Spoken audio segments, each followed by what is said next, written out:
views and opinions expressed on this program are those of the guests appearing on the program and do not necessarily reflect the views and opinions of 8 News Now or Nexstar Media Group. Because I know when every Nevadan has the opportunity to succeed, our state will reap the benefits. Tonight on Politics Now, Governor Steve Sisolak delivers his State of the State speech, the education priorities he set, and the initiatives he backed that will make unions happy. During the upcoming 120-day session, you can count on Republicans to stand our ground. Responding to the governor, Republicans react to the priorities Sisolak outlined and what issues they say they can work with on Democrats. To make sure that we maintain a culture of statesmanlike behavior in the legislative process. And Assembly Speaker Jason Frierson says he plans to govern inclusively, even though he has a supermajority and Republicans have virtually no power at all. He outlines the agenda that he'll pursue when the legislature's first gavel falls. From 8 News Now, this is Politics Now with Steve Sebelius and Patrick Walker. Nevada's leaders have set the agenda for the 2019 legislature. Newly inaugurated Governor Steve Sisolak gave his first State of the State speech this week. Thanks for joining us. I'm Steve Sebelius. And I'm Patrick Walker. That speech outlines Sisolak's vision for the state for the next 2 years. I attended that address up in Carson City. Here's a recap of the speech and reaction from lawmakers. Governor Steve Sisolak's first address to a joint session of the legislature focused on the topic of success hitting everyday Nevadans. He spoke about it for about 48 minutes. The state of the state is good, says Nevada's new governor. Revenues continue to rise, leading to a bold promise. If it ain't broke, don't fix it. That's why this budget that you're being presented with is without any new taxes. On education, Sisolak is pushing for increased school funding and a 3% raise for teachers next school year. He wants that same raise for all state workers. Sisolak is also asking lawmakers to pass a statewide bump stock ban and background checks for private gun sales. It's long past time we listen to the voters and enact these changes, because background checks save lives. Sisolak addressed minimum wage, but left the solution open-ended. It is impossible for an individual, much less a family, to live on $7.25 an hour. Republicans are cautiously optimistic about some of the proposals Sisolak set forward. I'd love to see the education system getting better, educators getting paid, but also we have to look at what the details are. It was very short on details. Hopefully there will be a bipartisan effort in both houses to, agree to some of those things and work out compromises. Democrats say they are eager to get to work. I think what you saw tonight was Governor Sisolak and the legislature showing a shared vision of where to take Nevada. He laid that out beautifully. Looking forward to actually diving into that budget and making those things that he said actually a reality in our state. Well, the official Republican response to the governor's address was given by State Senator Heidi Gansert, the only woman in the 8-member GOP Senate caucus. She said Republicans can work with Democrats on education, drug abuse, specifically opioids, and renewable energy.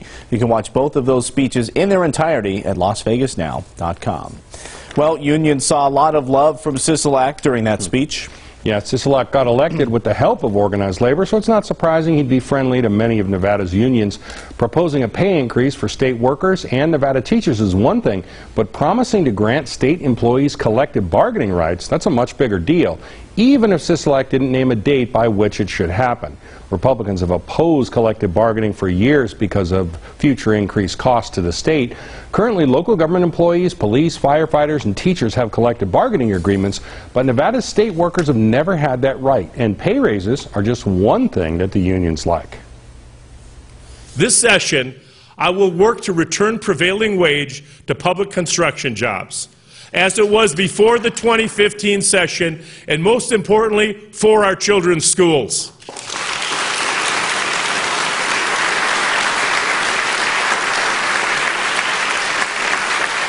Not only do prevailing wage jobs support highly skilled workers in Nevada, they guarantee our children are learning in a well-constructed, high-quality educational facility. Well, critics such as Republican Assembly Minority Leader Jim Wheeler say they drive up the cost of public works projects, including schools, which means fewer buildings can be constructed with the dollars that are available. Republicans rolled back some of those provisions when they controlled the legislature in 2015. that means that we are actually going to cost ourselves $20 million more for every school that we build. You know, where are we getting this money? The things that the governor wants to do, and a lot of them are very laudable, but the things that the governor wants to do, I don't know how we're going to pay for them if we're not going to raise any taxes. So that tells me probably that the MBT tax will get extended instead of sunsetting. And to me, that is a new tax. You know, when my carton of milk expires, I have to buy a new carton of milk. Well, for those who are not accountants, Wheeler is referring to the modified business tax, not the milk part's not the MBT. But anyways, it's a tax businesses pay on employee wages that was set to sunset this year. Well, Sisolak may be friendly with unions now, but that wasn't always the case. Early in his tenure on the Clark County Commission, he went after Clark County firefighters for allegedly abusing sick leave, and he repeatedly voted against a sales tax that would have hired more police officers. But with his staunch advocacy for the Raiders Stadium, which means jobs for laborers and construction union members, Sisolak's become much more labor-friendly. Well, in other news this week, Nevada's Gaming Control Board is sorting through a 180 that was happened really for the Department of Justice. The DOJ's Office of Legal Counsel reversed course on its legal opinion on the Wire Act, now saying that it applies to all forms of online betting. In 2011, the office said it only applies to sports betting. So that means you won't be able to gamble across state lines, like playing poker with somebody in California, for example. People will still be able to gamble online within the confines of individual states. There is an interstate compact between Nevada, Delaware, and New Jersey where Nevada participates is with regard to poker only, and that's in question. Gaming Control Board Chairwoman Becky Harris, you just heard from her, says state regulators are still trying to figure out the effects of the new opinion. The Justice Department says it will start implementing the new rules after about 90 days. Taking on health care. I think health care, expanding health care, is also going to be a priority of ours. While fixing our education system is still center stage, Assembly Speaker Jason Frierson tells us his other big priorities for the legislature. That's next.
Lettuce and more, only at Planet Nissan. Welcome back to Politics Now. Well, Nevada's Democrats have full control of the 2019 legislative session when the 80th regular session kicks off February 4th. I sat down this week with Assembly Speaker Jason Frierson to ask about his priorities and working with the Republican minority. But this is the first time women make up a majority of the legislature. How do you think that's going to be different in terms of what bills come out? Well, you know, we have worked hard to recruit a legislature and an assembly in particular that reflects the state. So I'm proud to be a part of that. My majority leader is female and a very strong leader. My chair of Ways and Means is female and a very strong leader. These are values that we've carried throughout my involvement. But let's keep in mind, I was recruited by the first female speaker of the State Assembly. So these are values that we've already had, and what a wonderful opportunity to have them actually at the table, to have to take part in the discussions and have that kind of influence directly at the table. In Nevada, the minority party has virtually no power, and they really can't do anything to advance their agenda. The only way they can really have a voice is by cooperation. Right. Do you anticipate that that's going to happen? Well, I can't speak for them. I extended an olive branch last session with 25 members in the majority to the minority leader to say, if you want to be at the table, I welcome it, and let's have some bipartisan legislation moving forward. And we were successful on a certain level. I think a majority of the legislation that we had some level of bipartisan support. I extend the same offer to members of the minority caucus this cycle. My intention is, even though we have a quote-unquote supermajority, to move Nevada forward in a bipartisan and cooperative way to the extent that we can. I hope that we don't get caught up in national rhetoric, and I welcome their seat at the table. What are the top priorities for the legislature that you're going to focus on? Sure. I think public education remains a priority. I put out a plan early last year, and I believe it was in July, in the summer of last year, talking about making public education a priority and setting forth some ideas of some things that we need to do.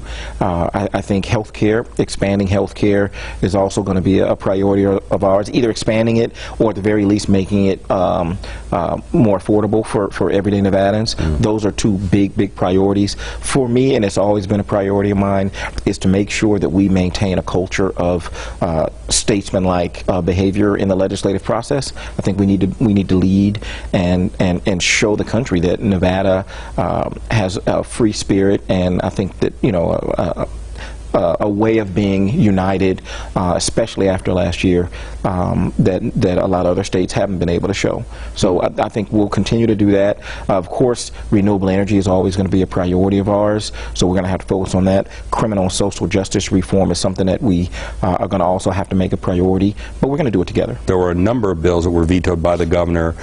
He has never had a veto overridden. Right. He's out of office now. Do you think, you have more than 2/3 in the Assembly and almost that in the Senate. Do you think that any of those vetoes will be overridden, or do you think that the legislature will just start fresh and it may be easier to pass some of those bills anew than overriding his veto? I don't think that there's a need to override a veto when we are in charge of both the House and the Senate and the executive. I think this simply gives us more time to look at those issues. We can certainly look at the veto messages and maybe make some adjustments to take those concerns into account, but there's no rush. We have time, we have a whole session, and this gives us an opportunity to fine-tune any of those bills and move forward. I think overriding vetoes at the outset of session is just setting the bad tone, especially when we don't have to. We can watch the rest of that interview, including specific education fixes that Frierson wants to see. That's on LasVegasNow.com. So Frierson, Governor Sisolak, and Senate Majority Leader Kelvin Atkinson have all echoed that one Nevada theme that we're hearing, that they want to be uniters, of course, not dividers. Sometimes easier said than done. Republicans, are they seeing it that way too coming up? I think I got some of the sense they do, but what are you hearing? Yeah, you hear most elected officials in both parties talk about bipartisanship at the beginning of the session, but as the session wears on and you have to face the need of processing bills through that whole system, eventually that's going to give way. It's especially true when Democrats, for most of the bills, they don't need the Republicans at all. They can pass anything they want. So I think we'll probably see that taper off, toward the end of the session, especially by sine die. And I think when you're actually looking at dollars and cents on paper, that's when things start to change. Yes, absolutely. While reacting to the State of the State speech, my question is, where is he going to get the dollars for some of these programs? It was great to hear that, and that he led with that and was very forceful about those things. Our face-off panel tells us what they did and did not like in the speech. That's next on Politics Now. Plus, bills pertaining to labor unions and schools. We'll take a look at those as Politics Now continues.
Well, we talked earlier in the show about Governor Steve Sisolak's first State of the State speech, and we asked our face-off panel about it as well. Here's Battleborn Progress Deputy Director Maria Teresa Lieberman and KXNT radio host Alan Stock. It was an ambitious State of the State, needless to say. He proposed a lot of new programs, adding to existing programs, things that will cost a lot of money. Some of the things I like, other things I have some concerns about. What he didn't say was where the money's going to come from. He did say that we're not going to raise taxes, so obviously I like that idea a lot. We're not going to raise taxes. I thought you might. I liked it a lot. And I had a hunch. You know, he's got a business background. He's much more economically conservative in a lot of ways. So, but he said he wouldn't raise taxes, which is fine. My question is, where is he going to get the dollars for some of these programs? I mean, some of these things he talked about, $44 million plus for preschool development, which I'm not sure how relevant that is, given the history of preschool development. Increasing the state's wage for people who work for the state, and many, many other things. I'm just wondering where he's going to get the money for some of this, and what programs will be cut, and what expenditures will be, and what programs will be eliminated. And what did you think of it? There was a lot for Democrats to like in there. Yeah, and as a progressive and someone that has been, you know, if you told us 5 years ago with, or, you know, last session or the session before that, that we would have a governor that is saying state employees can now collectively bargain, we're going to take proactive measures to have common sense gun legislation, especially since October 1, and also name-dropped Planned Parenthood and talked about women's health and how that's going to be part of the health care work that he's going to try to do, and not separate, because women's health is health care. And all of those things plus more were just, it was great to hear that, and that he led with that and was very forceful about those things. So we're excited to see what he's going to do, and that, you know, he had, like you said, an ambitious agenda, but I think it's ambitious because we need it. Nevada needs these different policy areas. The biggest concern I have with schools is the safety of schools, and he did talk about using marijuana money to be able to enhance the safety of schools. He didn't define that, though, last night, what he would do about it. Putting more cops on campus was what he talked about, that also, and having more counselors in there to counsel kids who may be troubled. That's all fine. The bottom line, though, is this: if you really want to stop the problems of school shootings and those types of issues, you have it so all campuses are closed except for 1 or 2 entrances. Was there anything you wanted to see in the speech that you didn't see in there? I think I would have wanted maybe a little bit more detail on immigration, but, you know, I think that is something that just him highlighting Daisy from, you know, in his speech, and having people recognize that, you know, we have young people like that deserve to be protected, honestly, because they are Nevadans just like all of us. I think that was great. I would have liked to have seen a little bit more on immigration, but, you know, he has a good stance on immigration. I think, you know, there was probably just more he wanted to get done. We can watch more of that discussion, plus the confirmation hearings for Attorney General candidate William Barr, and politicians trying to be hip. That's all on LasVegasNow.com. Look for political news under the News tab. Patrick?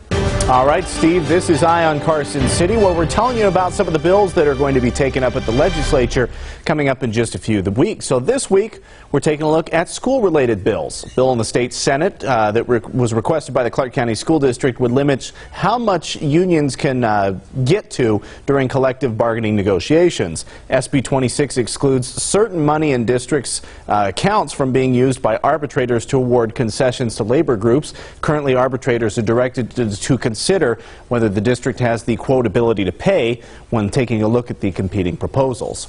An assembly bill would be making some tweaks to low-performing schools designated as turnaround schools. Currently, the school board can get rid of a principal if his or her school is designated as a turnaround school. Now it would be a bigger process to do that, and the school can only be a turnaround school if the district determines the current principal cannot lead the school forward.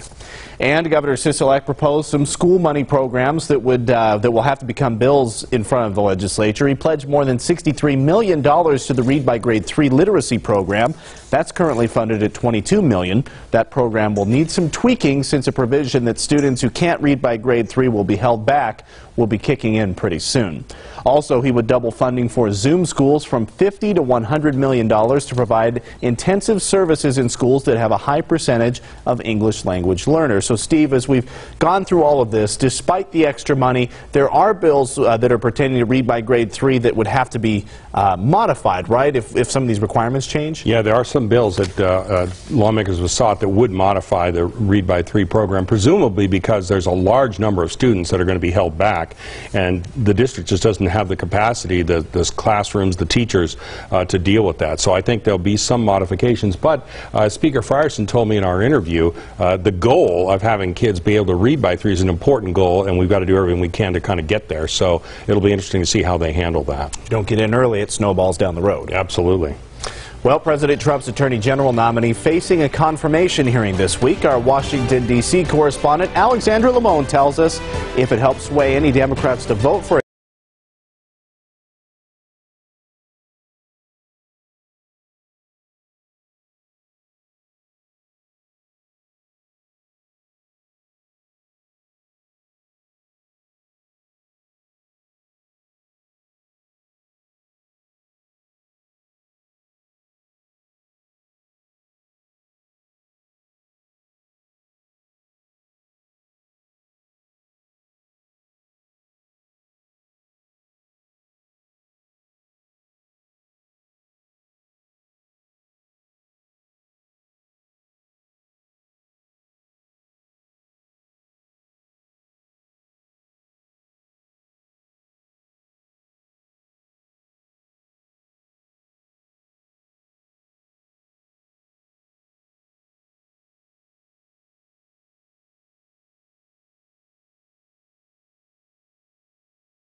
On 8 News Now.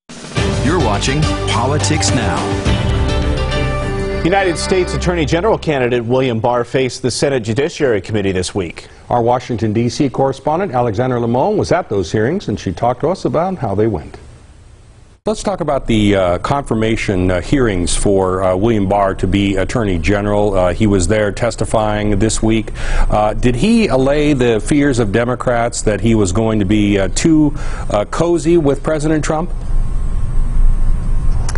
Well, I wouldn't put it that way. Some senators like California's Kamala Harris, who sits on the Judiciary Committee, expressed concerns following the hearing for things like the fact that William Barr wouldn't commit to recusing himself from overseeing the Russia investigation. But, you know, obviously that may be a position that Barr has to take because, as we know, President Trump isn't too happy about the fact that Attorney General Sessions did that. So that's one area where some Democrats have concern. Other more moderate Democrats feel that at least it's a good thing that Barr has some experience, seeing as he served as Attorney General in the past. Yeah, absolutely. In fact, that was one of the things I noticed. He was had this attitude of, you know, been there, done that, and I don't need this job, and I would quit and resign rather than do something that I felt was illegal. Did Democrats buy that line of reasoning?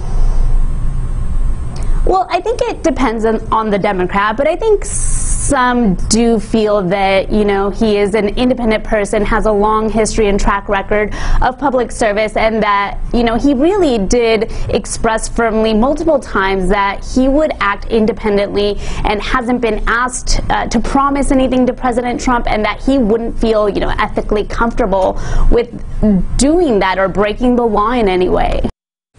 Alex also explained Barr's stances on drug enforcement, particularly on legal marijuana and opioids. Our entire interview is on our website, LasVegasNow.com. By the way, no date has yet been set for a confirmation vote on Barr in the Senate.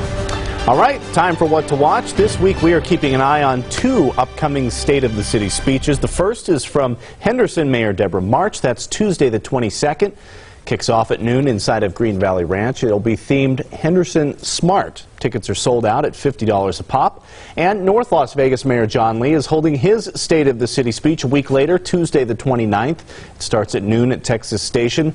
No theme has been announced for that speech as of yet. Tickets on sale for $45. Some will be available at the door on the day of the event. Well, that's it's kind of pricey to get into the state of the city. I guess in Las Vegas, it's still free. So, well, thanks for watching Politics Now. You can email me, SSebelius, LasVegasNow.com. My email is pwalker@LasVegasNow.com. Stay up to date online, and we'll watch us right here every Saturday.